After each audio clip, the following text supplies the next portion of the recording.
apart. What do you think? Mel doesn't shy away from the blood and the guts. No. And it didn't bother me, though. I mean, I enjoyed Apocalyptico and Braveheart.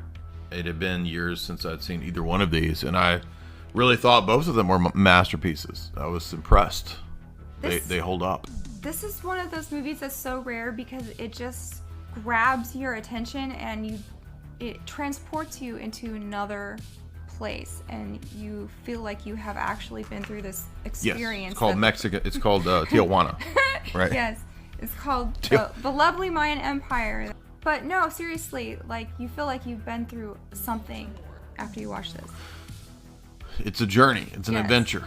It is. It is a harrowing experience from kind of the opening scene all the way through. Yeah. It's a ride. And just that they used the language and known actors, and everything was so immersive and just really done very well. And it's about a great civilization, how it destroys itself from within. Yeah, it's analogous to us, right? I mean, that's the crazy part, is that this isn't really about the Mayan Empire. It's about now. And that completely degenerate civilizations, quote unquote, undo themselves and they give way to something else. What's most amazing about this movie is that it is not a movie that fits into the cultural relativism paradigm. This movie clearly presents the notion that there are morally superior cultures. So cultural relativism is refuted by this film. And this, just the idea that you can have an entire empire built around human sacrifice and anti-humanism is the perfect analogy for where we're going with Klaus and the Great Reset and what's really rolling out right now. They would never make a movie like this. Now the movie would be like how the Mayan Empire is, and the human sacrifice is all great, based and woke, right? Well, they're sacrificing all the bigots. That's why. And it would be like the Mayan Empire would be cutting out the heart of the Spanish conquistadors, and that would be like they would be the heroes. Yay. So, Apocalypto, the apocalypse does not always necessarily mean the end of the world. You can also have an end of an era, an end of a civilization. Does it mean the revealing? It means it means a lot of different things. But in this situation, it means the revelation of the end of the Mayan Empire, and the collapse and the coming of Catholicism, essentially. Okay, so this is about city dwellers versus rural. That's a theme here, yeah. And that kind of comes up in Braveheart also. Yeah, the degen city bugmen, right, versus the the country boys. Country boy can't survive. Well, they make a joke about eating the little boy. The parents do, and that's kind of a foreshadowing. Right. Of what because he says he's holding him up like he's dinner, and then we find out later on that the human beings are it's a giant meat market. Yes. And then there's a story when they're all sitting around the campfire and the elders talking about greed, basically how all the animals have given a piece of themselves to a human, but it's never enough. It's a prophetic statement. We have several characters that pop up and kind of have these prophetic statements. One is the diseased girl who kind of predicts the end of the Mayan Empire. And then we get the tribesman, the chief, who kind of gives this prediction of empires collapse because they can never get enough, right? The greed overwhelms them and then they fall apart from within. And he's speaking of men in general. But it's applying to the Mayan Empire because the emperor, right, he just wants more. His child is fat, right, which signifies their overabundance and greed. And then they collapse because they think they're going to kill Jaguar Paw. They run to the edge of the beach, and there come the conquistadors. Right. Well, this movie is kind of suggesting that they were already spiritually dead, and because they were already being yes, the Mayan Empire, biblical plagues. The Mayan Empire is awful. Yeah. So the conquistadors were arriving at a weak point, right, and they were already sick and easy to overtake. Correct. Because they had remember the powdered donut mines? Yeah, the limestone. So they were they had all these people down there cutting up limestone and doing slave labor. Yeah. Because they were enslaving the tribes that they would conquer. Yeah. And like because of all this, they had some kind of blight on the crops and all of the plagues.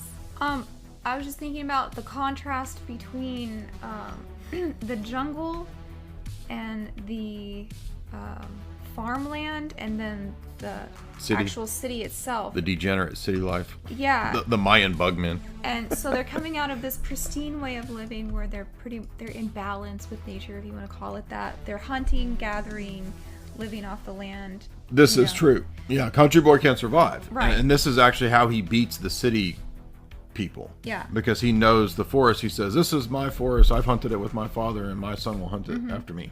So going through the farmland, then they come across like people that have this laughing sickness. And well, the curses. Yeah. And then this little girl puts curses on them. Well, the curse, the Mayan Empire is undergoing curses because it's cursed. Right. So they have plagues, blights. They have the eclipse is actually the eclipse is symbolic of the eclipse of the empire. Right. So you have three worlds colliding. You have the jungle way, the city way, and then with the conquistadors coming, it's like the new technological world. The new way. world. So it's like three ways of life kind of intersecting. The city looks like hell, by the way. Well, one thing I like about this too is that although it does have the appreciation for what is good in some indigenous cultures, it also is not cultural relativism, because the Mayan Empire is clearly not superior and spiritual because it's indigenous. So again, thank you, MEL. The aristocrats are on fleek, though, in the city. They got some blue teeth. They got some. What is that green jade? They got their freaking gauges in. They do. Looking like they're working over there at Hot Topic. Totally. They have like the skater aesthetic. That skaggy bitch over there at Hot Topic. Through the nose. She's working at Hot Topic. Yep. Yup. Actually, the king's like feather piece was. I'm gonna wear that next live stream. I like that. More of that next. And that impressive. that thing that the high priest had, that headgear. I'm gonna wear that. I was liking those things. By the way, we don't want to go to church here. No, I don't care for this. Don't go to this liturgy. If you see the Mayan liturgy happening like this, run for the hills, because you about to get cut up. They're obviously in contact with demons who let them know about these astrological events. They're sun worshippers, and so that's why they have all this Lucifer religion wrapped up in mind controlling of the people below. They worshiping the devil. Yeah, it's like he's literally on top of the temple and the people below them. It's a ziggurat, and every ziggurat goes back to the Tower of Babel, the original ziggurat. Did you ever wonder why all of the world religions build pyramids and ziggurats? It's because of Babel. They mentioned Kukulkan. Kukulkan is the winged serpent. So they worship him, like Lucifer. Yeah, it's Satan, a flying winged serpent. That's the devil. Okay. I mean, the devil is described as a plumed serpent. I mean, the biblical texts, right, even speak this way. The fiery serpents that are mentioned in Numbers. And the chief of the rural people doesn't want them to learn fear because that's how they control the people in the city. Yes, good point. The religious duping is a really awesome element as well, right? In the city, the Mayan Empire is run by this degenerate priesthood and a degenerate emperor, and they're in on it. Yeah. It's made very clear that they're, over there winking at each other when the eclipse comes. Yeah. And they've duped all the people into thinking that they caused the sun to go to sleep and resurrect. And that will bring the crops back. But they had to sacrifice, 10,000 hearts or whatever. Yeah. Right? So that's how they've been controlling people since beginning of time, really. The priestcraft knows the astrology, and that's kept a secret. And then you have your royal family, and they work together. Well, it's the exact same thing that the priest class of today does by saying that having children and breathing air is causing Mother Earth to die, and you must reduce your population or else you're going to hurt Mother Earth. It's the exact same lie. Good point. I mean, the Mayan Empire is an anti-human empire. Yeah. It's antinatal, anti-human, human sacrifice. Yeah. The NWO is the exact same. Why is that? This is because all of these empires in world history fall into these same patterns because they are motivated by and worship an evil spirit. The same demonic powers. We've only had the introduction of Christianity as the alteration and the Christianizing of this Roman Empire, and then Byzantine Empire, and then Russian Empire, right? These are the Christian empires that came to be, that promoted pro-life and so forth. Complete change in the history of all of these degenerate pagan civilizations. And now we're going back to the Babel of the Great Reset. And there's firstborn dying, like in Egypt. Remember the Yeah, that was slaver guy? It was one of the curses, yeah. Lost his firstborn when he was chasing Jaguar Paw. Yeah, he's like the main warrior. And if you remember, he's like the general of the Mayan Empire, right?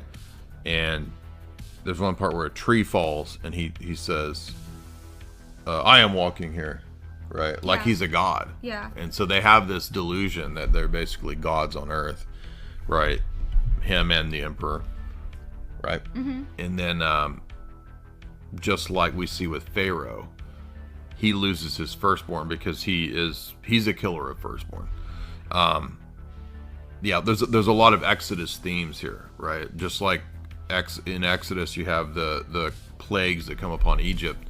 These plagues are coming upon the Mayan Empire. And in the end, it's because he knows the jungle better than anybody, so he can survive, and he has no fear because he didn't grow up. Well, he resorts to what's natural, right? So that kinship that he has with the animals and with nature, that's what saves him, right? He uses the poison frog. He covers himself in mud, and so he looks like a jaguar, right? And he can hide in the darkness. So he resorts to his natural survival instincts, and that's how he survives versus these people who are just degenerate city dwellers who don't know anything about reality. They're cut off from reality. Do you remember that scene where just the snake went like that? Bit him in the neck because the omen was bad. I like this movie a lot. Yeah, it's great. And it's, it's 100% an anti-culture. It's opposed to cultural relativism. So you can't beat that.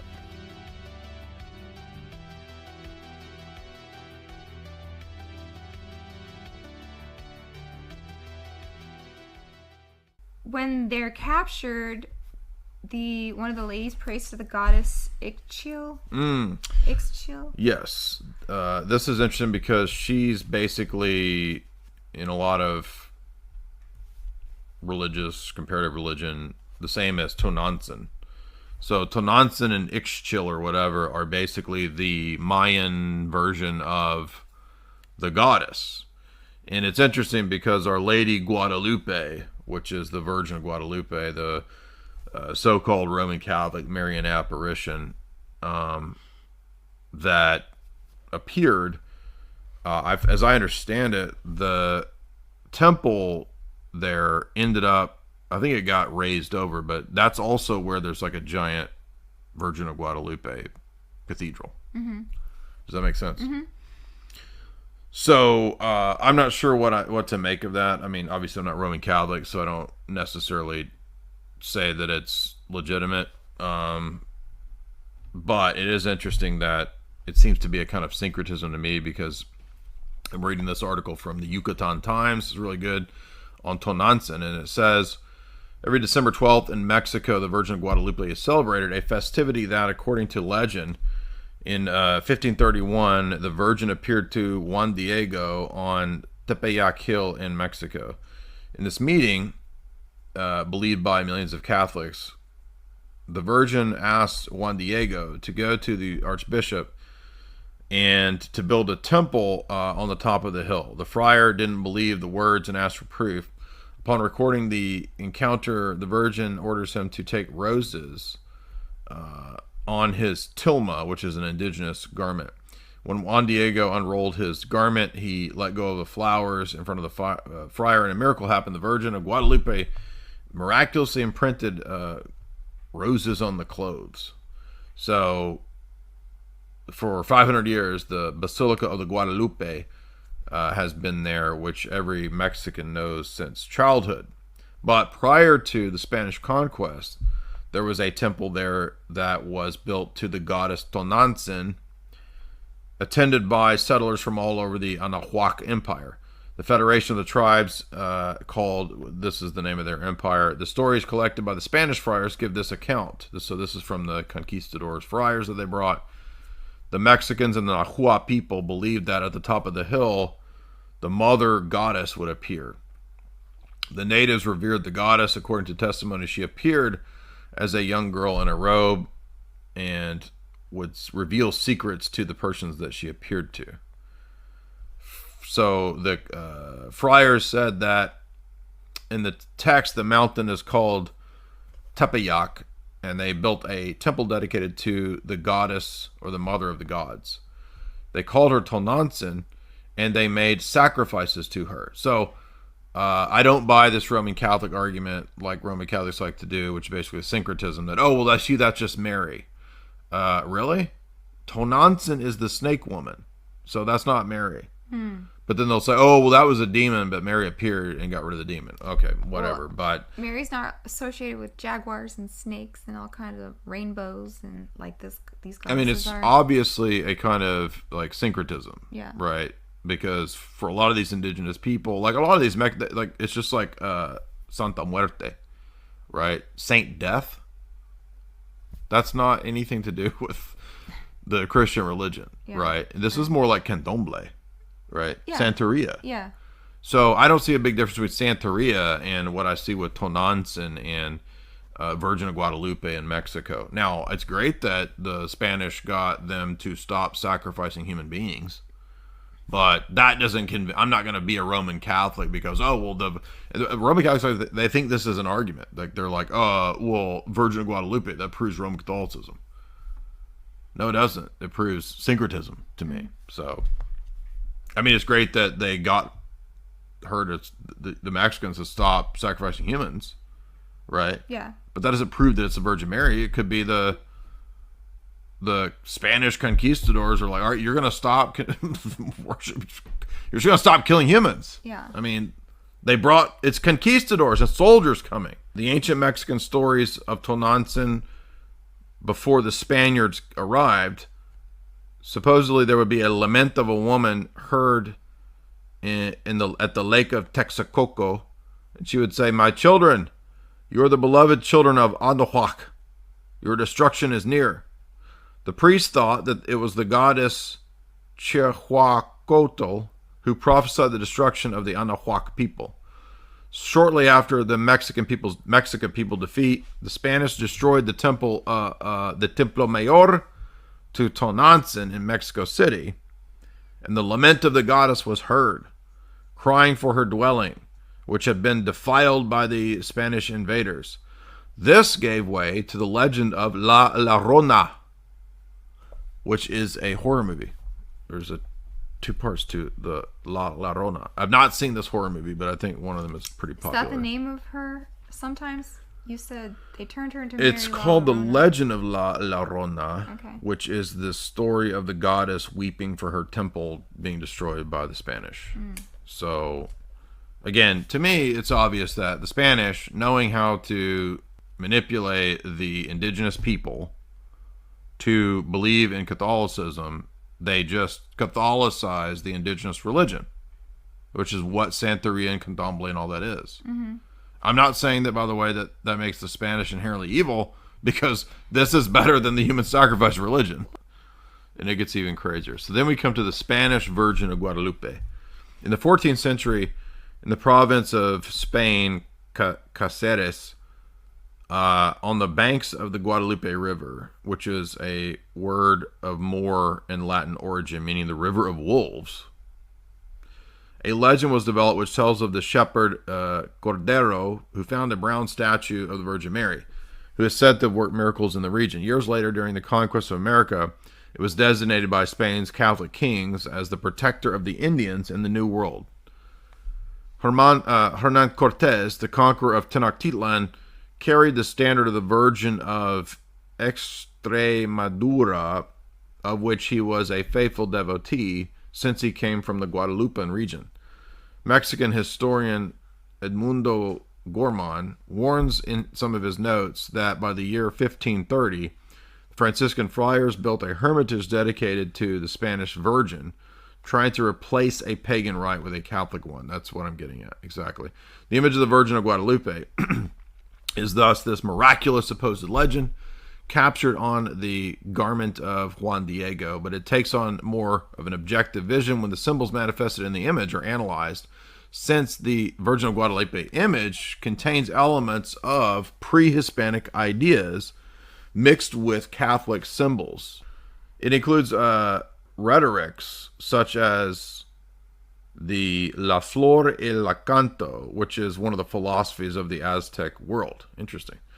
Thus, the history of the Guadalupan myth takes on a different force when we remember the cult of Tonantzin from the perspective with which the beautiful rhetorical resources of Nahuatl poetry are reading in the reading of the Nican Mapuhua.